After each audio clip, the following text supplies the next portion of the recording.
Ny tena fiainan-dra malagasy. Anisan'ny mbola olana lehibe eto Madagasikara ny faharatsin-dalana, tsy ambanivohitra tsy an-tanan-dehibe fa toatra zarizary avokoa ny akamaroan'ny lalana misy eto. Hany ka miteraka fahatantoka goavana izany na ara-ekônomika na ara-tsosialy. Antananarivo Ambatomanoana, anisan'ny lalana tena mampikaikaika ny olona ny faharatsiny. Izay indray no arahantsika eto amin'ny tena fiainan-dra malagasy anio. Amin'ny 3 ora maraina ny fiangana eo Ambodivona. Mila miainga maraina mba ahafahana tonga aloha satria maro ireo mpandeha no mbola mandeha tongotra ora maro miala eo Ambatomanoana vao tonga any amin'ny tanàna misy azy.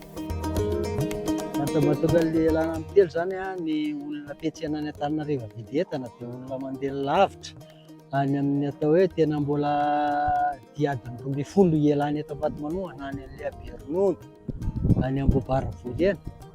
Dia mahafinaritra ny olona zany le tonga aloha eto mba hitsenan'ny mpitsena azy ohatra zao hitantsika izao zao efa tonga eto daholo mpitsena azy.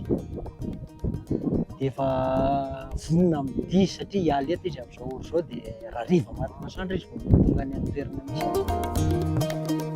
300 kilometatra ny halaviran'ny lalana ary hatreo talatany volonondry no vita goudron ny lalana, fa miala eo dia tena ratsy tanteraka.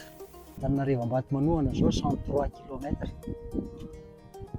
Volonondry Antananarivo zany 28 kilometra izay ihany ny tsara. Fa manomboka eo talata volonondry 75 kilometra jusque eto amin'ny arrivée eto amin'ny toerana misy eto. Ratsy.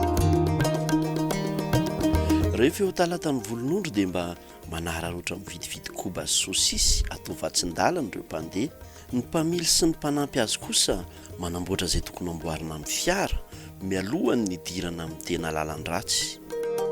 Mba fiveloman'ny olona talata zany le mikala sosisy ny olona vaty dia mikoba.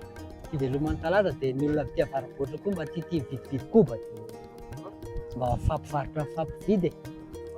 Famelona kely tômôbila vaovao le dala vao sambany nandeha dia mbola train vaovao vidiana dia misy coince kely dia tsy maintsy alana rivotra kely le purgena.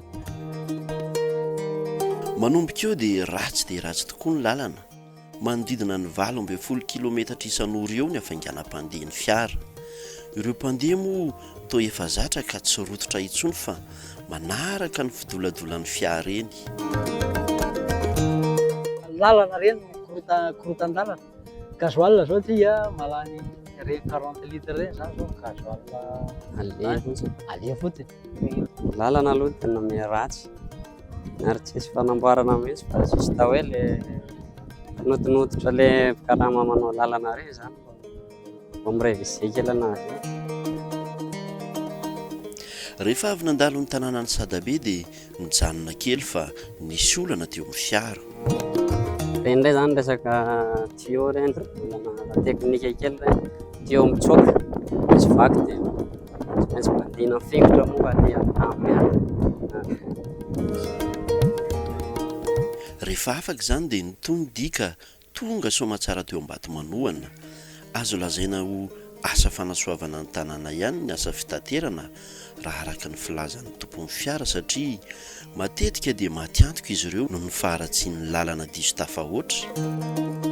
Tsy maleo sara vidy arakaraka mafeny dia izay moa misy ara tsy mafeny. Kantsika nahita karabedibedy tena tsy asa tsara reny izy fa zany hoe asa famelomana ny aty amin'ny faritra aty. Tany aty manko tena aza atao hoe isolé na dia hoe tanàna hoe noho io lalana io. Ny tantsaza raha te hitondra vokatra ho any Antananarivo tsy afa-manoatra izy satria ny taxi brosse tsy dia mahazaka.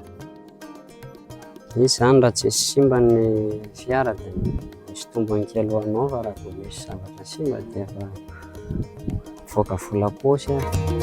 Ny fotoam-piasana raha teo moa dia voafetra satria rehefa tonga ny fotoam-pahavaratra dia tsy afaka mandeha intsony ny fiara.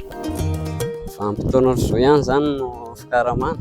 Rehefa le manomboka vita krismasy iny efa mirotsaka ny orana efa tsy mety intsony ny lalana efa tena ratsy jusqu'à volana mars eo. Hatreto aloha dia toa tsy misy ny fanantenana ny avitan'ity lalana ity iza tokoa moa no antenainanao azy io fa dia miaritra amin'izay misy eo raha malagasy